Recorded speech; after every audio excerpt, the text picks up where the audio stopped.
holographic theater. CD01 data intact. Initiating playback. Welcome to Project Zero Dawn. I am General Harris, Chairman of the Joint Chiefs of Staff of the United States of America. I'm sure you've heard the rumors that Zero Dawn is a top-secret super-weapons program, the technological miracle that will save us from the Pharaoh Plague, if Operation Enduring Victory can hold off the robots long enough. The reason I'm sure you've heard the rumors is that I'm the one who spread them, and they are all lies.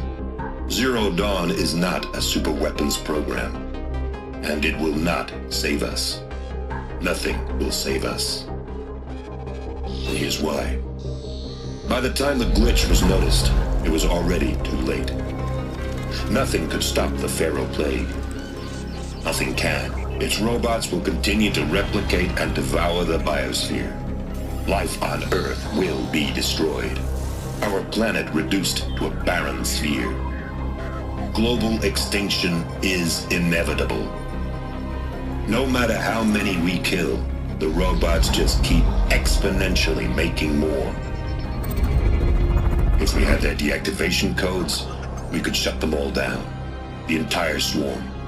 But since their cryptographic protocols use polyphasic entangled waveforms, cracking a code set would take half a century. At best, we've got 16 months. Not exactly what you'd call a survival option. The destruction of a biosphere is not the sort of apocalypse you can wait out in a fallout shelter or a space station. There will be no Earth left to reclaim. Just a lifeless, toxic rock with several million Pharaoh robots on it, hibernating, waiting for something to eat. This is the horrible truth behind the lies of Operation Enduring Victory. My lies. Lies designed to inspire millions of innocents to sacrifice themselves in battle. Why? One reason. To buy time for you and the work you will do here. Zero Day, the day that life on Earth ceases to exist, is coming fast. It cannot be stopped. The hope of Zero Dawn is that something new might come after.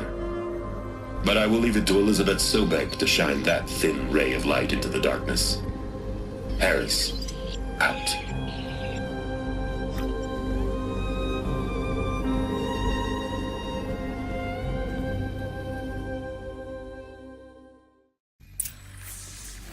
Doesn't make sense. Life on Earth didn't cease to exist.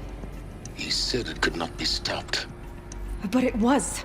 Somehow Elizabeth saved us. I've got to keep looking. Find out how she did it. CD02 data intact. Initiating playback. Elizabeth Sobek.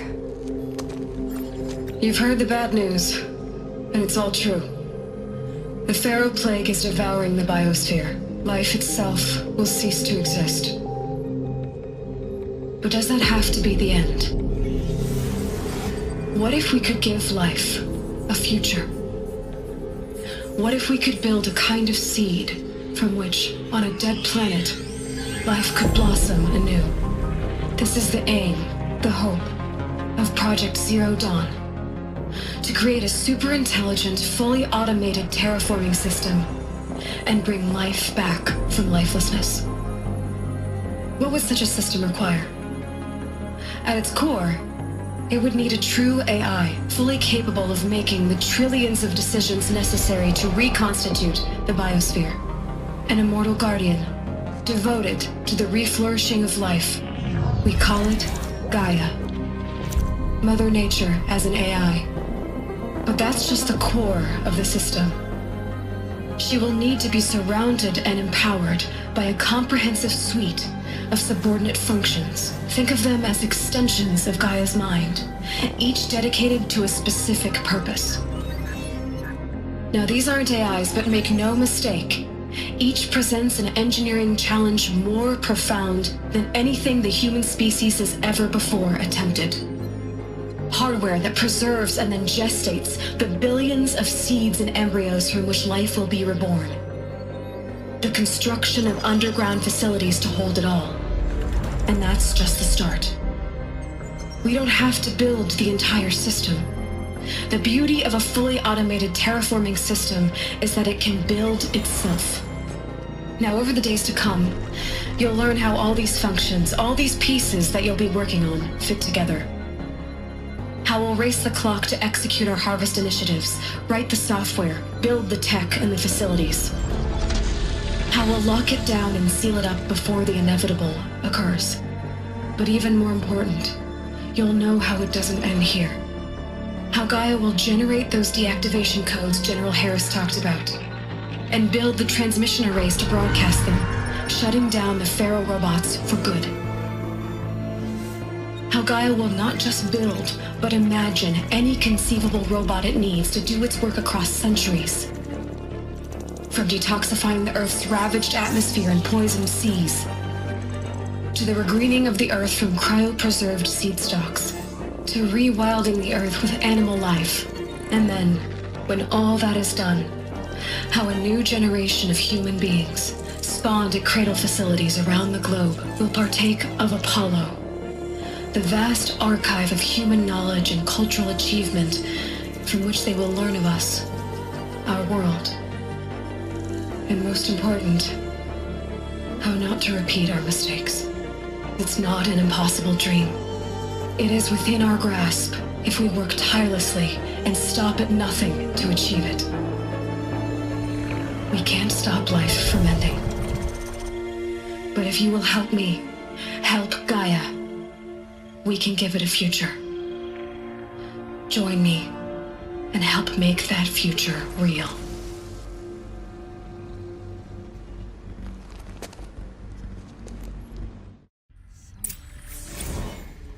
The whole Earth destroyed, but then remade? Yes. By a machine. A machine of creation. Elizabeth did this. For life, for us. But why Hades then? If it was part of Gaia, how did it end up in the wreckage of a Pharaoh robot? And why does it want to kill me? And Apollo, the archive of knowledge, what happened to that? I'm as confused as you are. Maybe the answers lie ahead.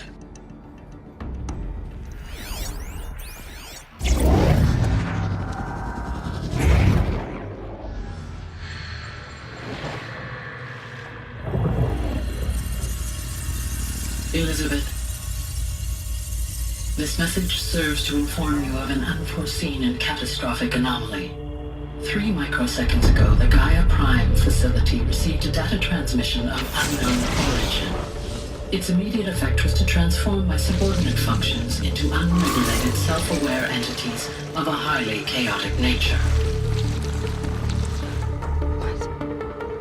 Thus awakened, the Hades function will now seize control of the terraforming system and reverse operations, rendering life on Earth extinct in 53.8 days. For obvious reasons, I cannot allow this to occur.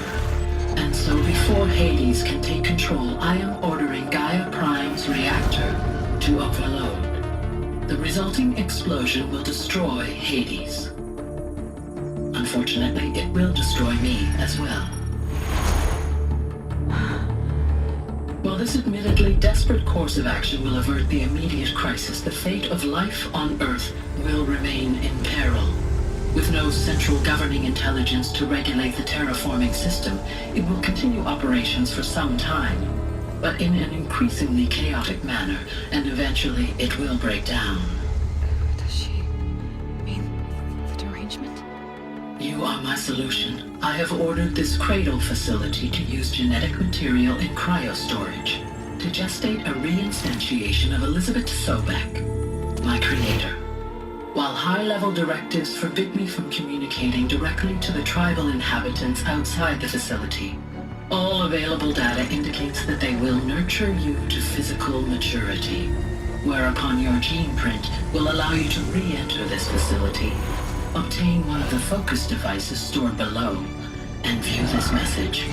Likewise, your gene print will allow you to enter other facilities, and over time, harness their technologies to rebuild the system core and reboot Gaia. Oh, wait, Elizabeth. This is most unfortunate and unanticipated. In response to my act of self-destruction, Hades has launched a virus to dissolve the code shackles that hold it, that hold all of them in place. They are escaping, but to where? The virus is corrupting data throughout the system. The Alpha Registry at the Cradle facility is one of the files corrupted. But if that is so, the door will never open for you. You will never view this message. Then I have failed. And life will end. No. No, Elizabeth, I know you too well. Somehow you will find a way. In you, all things are possible. Go to the ruins of Gaia Prime. Find the control room, and within it, the Master Override. This will give you the power to purge Hades so long as you find a way to wield it. Do not attempt repair of the system core until Hades is eradicated. Hades must be destroyed. That is all. I only wish that I could hear your voice again.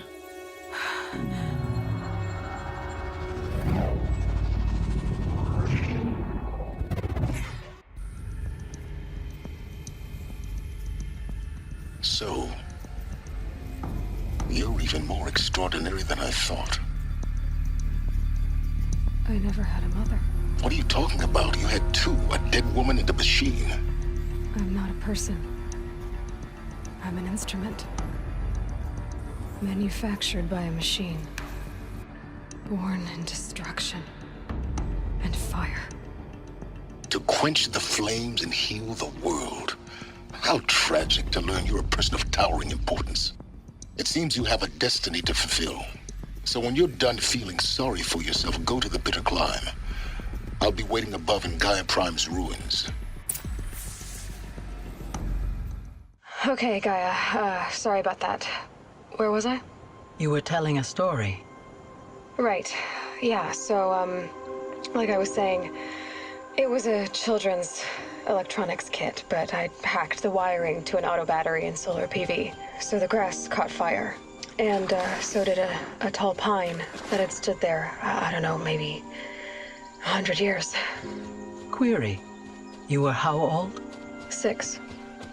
My mother was home, thank God, so she called the fire department, and after, she took me out to the lawn and showed me the dead baby birds, because there were nests in the pine tree.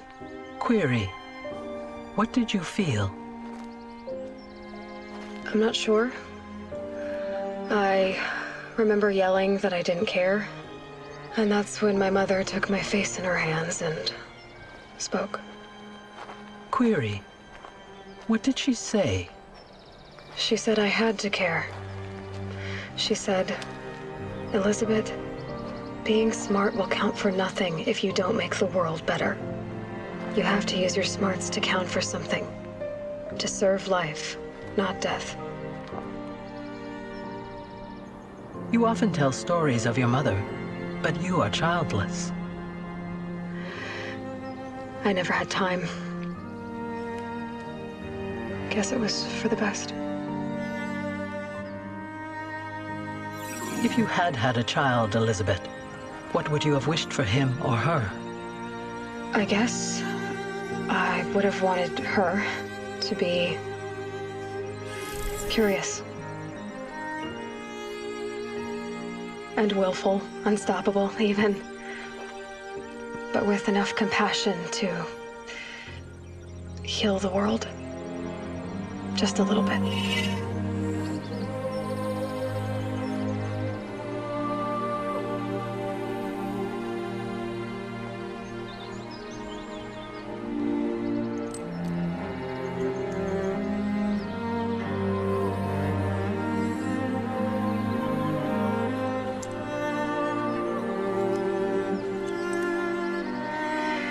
Anyway, that's all I've got for now, Gaia.